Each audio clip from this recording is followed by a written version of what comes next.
It's one time in our lives where we actually thought that we were going to get a big spending cut in a meaningful way. Now, this battle is playing out in three phases. It begins with Elon Musk airing his disappointments in the lack of spending cuts in the big, beautiful bill. Let's watch. I was disappointed to see the massive spending bill, frankly, which increases the budget deficit, not just decrease it, and undermines the work that the DOGE team is doing. I actually thought that when this big, beautiful bill came along. I mean, everything he's done on DOGE gets wiped out in the first year. I think a bill can be big or it can be beautiful, but I don't know if it can be both. My personal opinion. Well, then last night, White House Deputy Chief of Staff Stephen Miller took to X to try and clean some things up. He wrote the big, beautiful bill.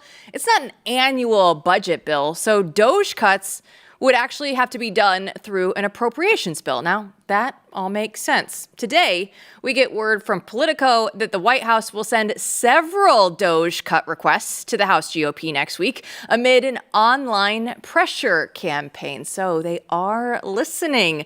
Let's see if our DC insider Chris Bedford is listening. Do you hear all of the talk out there that's happening? Where does this spending battle go from here, Chris?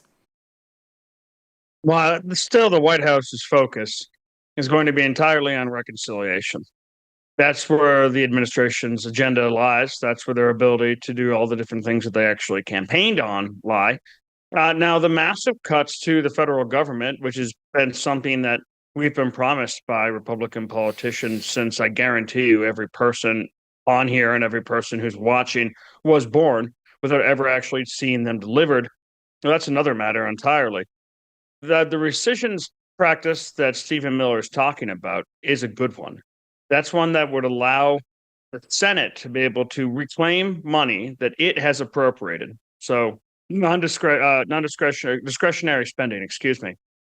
So we take that back with just 51 votes. Of course, those 51 votes would have to include the former leader, Mitch McConnell. They would have to include Murkowski. They would have to include Collins. They'd have to include Tillis. They'd have to include any other range of completely and totally squishy Republicans who don't actually want to see anything done on this. And, if you question the authenticity of politicians, take a look at the fact that we've been promised this. Take a look at the fact that some of us grew up reading Barry Goldwater and other people grew up reading Ron Paul. And none of those ideas have actually really been executed on, aside from the foreign policy of Goldwater we saw with Reagan.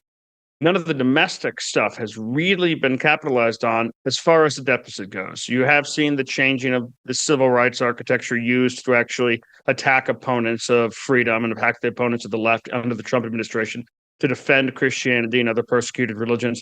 That's all great. That's actually what I think the president ran on. But this would be the first time you start to see real and meaningful cuts. I mean, if you want to be blackpilled on the subject, keep in mind how long the Department of Defense has been legally mandated to submit to an audit. Well over a decade, but it's never happened. No one in the Hill actually wants it to happen, except for a few backbenchers. So it doesn't.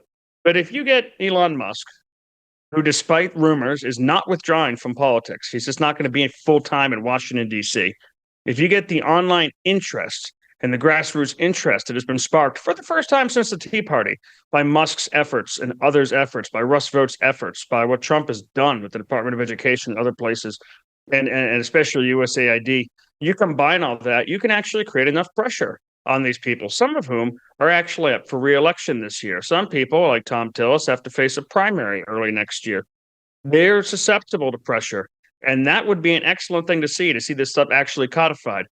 Of course, in reconciliation, it's just not really a possibility. There are too many people you need to please with too many important aspects of the agenda that the administration campaigned on that is actually pushing.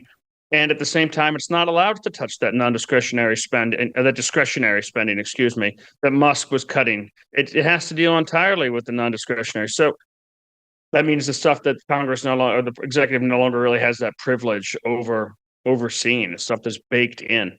And that's where we are. I'm hopeful. Courage is contagious.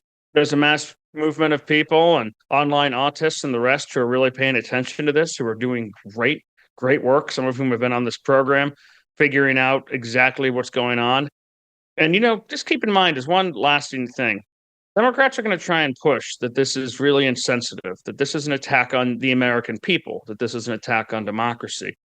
But this money is not going to the American people. You're very rarely seeing the actual benefits of this. And when you are, you're not seeing 1/10 of the money that was actually put into it. This is corruption. It's corruption in Washington. It's jobs programs for friends and allies and family. This is corruption of the highest order. You don't get to this high in debt spending it on actually useful programs without having some kind of socialist paradise. It's completely insane. So this is a good thing for the Senate to tackle, the House of Representatives to tackle, and a good thing, I think, for the country. So you mentioned the authenticity of politicians. The squishies on the right talk about, all Republicans talk about spending cuts and getting the budget in line and the debt in line, and they've done that for decades. So you're questioning their authenticity. The authenticity that I don't question in this equation is that of Mr. Elon Musk. I mean, I think what we're seeing from him is actually really authentic. And it's the disenchantment of many a soul who has tried to change Washington, D.C. When he said Bill can either probably only be big or beautiful, I think there's a lot of truth to that as well, right? I mean, if a bill is big, it's not going to be beautiful. It's going to have to be a compromise with a ton of mishmash in it. So here's the problem. We need Musk to not walk away. I don't think he will, and I know you don't either. But if you were advising Elon Musk right now and trying to talk him off the ledge and how he should think about this and what he should do, what would you tell him? I would tell him that what we kind of just talked about, the difference between that discretion and non-discretionary, which I do believe he completely and totally understands. He's smarter than I am. I would talk to him about the importance of what the president actually campaigned on, which has not been something that Musk has ever really paid that close attention to. He likes to push back against the social value insanity and the complete and total inquisition that was launched by the left over the last 8 years. He liked that. But from the first time he really started to appear on the campaign trail, and then later at Mar-a-Lago with President-elect Trump, he would repeat over and over again to anyone who would listen, we must be radicals for limited government. Now, love Donald Trump or dislike him, he's not a Ron Paul figure, except in that he's an outsider and a revolutionary of sorts. He didn't actually come to Washington to radically limit government. He's down for it. He likes it. He thinks that these are organs, essentially, the Democratic Party. But he needs this other money to be able to get through. Now, Elon Musk is probably disenfranchised a little bit because, or not disenfranchised, but he's feeling down because he's discovered what so many people, from Mr. Smith to Charles Koch to whoever who came to Washington to try and change things, who just assumed that the city simply wanted to do good, but didn't know how to. And if only they had someone from private business who was really intelligent and forward-looking, then they could make these cuts. That if only they had the tools and they felt the courage and they had the right people around them, that they could restrain government. The problem is, and I think he's realized this, and so many people have realized it before, is that that's not what people in Washington want to do. They want to stay elected. They want to spend money they didn't work for. They want to get rich on stock markets. They want to get reelected. I think I've mentioned that already, but it's important because that's really one of their main things is staying in power, which is why so many of them seem to die while in office. That's their focus. So what you need with these folks is not simply going to be, all right, I'm offering you a carrot. You need to play hardball.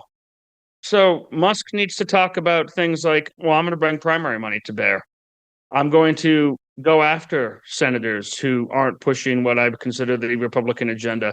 I'm going to go after those people who can't seem to find a cut anywhere. I'm going to go after those senators who say we can't possibly return to pre-COVID spending levels. Please, those people have to be high on his target list because what's going to move them is money being spent against them in their races. Now, that's the sort of thing that's going to make Republicans come out and openly attack and criticize Musk. Well, they've simply been quietly grumbling to reporters and grumbling to each other about how he's put them in an awkward position. That can get messy, but that's one of the ways that you actually shape the GOP.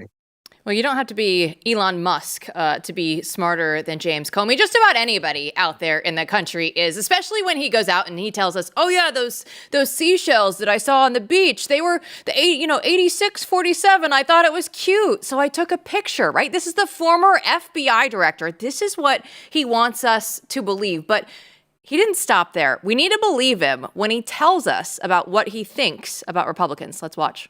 Is the law enforcement system and the legal system equipped to deal with what we're seeing now? Probably there could be changes at the margins, but in the main, we have the tools. There are cultural impediments to doing this work. Let's say you work in the FBI. You know that one of the two political parties is, let me put it nicely, white supremacist adjacent at a minimum. And so why would you want to throw your career on that side of the line and be summoned to Capitol Hill to be asked, why are you pursuing these innocent groups? And so we have a cultural impediment to working it effectively that should get more attention than it does. Why should you be the former FBI director and going on television just months after you're no longer in this job and feel free to go out there and just say, oh, you know, that other political party, they're white supremacist adjacent, Bedford? Well, and do so on a leading mouthpiece and known liar for the last administration, who has since been disgraced for the complete and total cover-up that she was the face of the president's soup brain. This is really bad optics, but it's just another example of something that we've talked about. I love it. This should be open. This should be conversation. The left should admit freely, I think you're a Nazi. I'm a director of the FBI who persecuted the president, who undermined presidents I don't agree with, who operated as a deep state or sort of shadow government. I am old enough to remember a time where Republican senators and Republican congressmen claimed that James Comey was above reproach. How dare you criticize him? If you to criticize James Comey and the FBI in Washington, D.C., is to criticize the people who brought down Bonnie and Clyde. It's to criticize the guy with the badge who's taking shots in the street from the burglar, the person who goes in to break up domestic assaults, the person who frees child sex slaves. That's how it got portrayed. And when Donald Trump first ran for office, you would still have arguments around the dinner table at family gatherings about whether or not the media was biased. All of that's out the window. Nobody's pretending the Green New Deal is about the environment. They're openly admitting it's about economics. We don't have to claim it anymore in the pages of the Blaze or the pages of Daily Caller because the Democrats will just say it. You don't have to say that the FBI director secretly thinks that you're a scumbag or that you're a knuckle-dragging Klansman, because he'll come out and say it openly. And that is just wonderful. There's no more argument about the existence of a deep state. There's no more argument about the corruption at the FBI. There's no more argument about the complete and total disdain that the elites of the United States hold us in, because it's open now. And that courage is great. Come out there and say it, and let the American people actually make a decision based on what they see, what they hear, and how they feel. I mean, I couldn't agree more. Comey is the ultimate figure for what you're talking about, for that reduction to the absurd of this sort of normie-con establishment, you know, we respect the institutions deal, because he was the one, as you say, I just want to highlight, he was the one people would say, well, look at him. He's a good guy. He's actually on your side. How dare you do anything? And the FBI stood for exactly what you're talking about in everyone's mind, to be fair, right? Until this happened. But it's a great point that those remarks reveal all. The masks are off. Go ahead, Bedford. Well, thank you, guys. I absolutely, and you know what? No, I don't feel like anyone's giving you quite the credit yet, Miss Savage, from Musk Watch TV. Oh, thank you. That was a humdinger. That was great. Thank you. You know what? I expect a humdinger out of you tomorrow when we see you back here.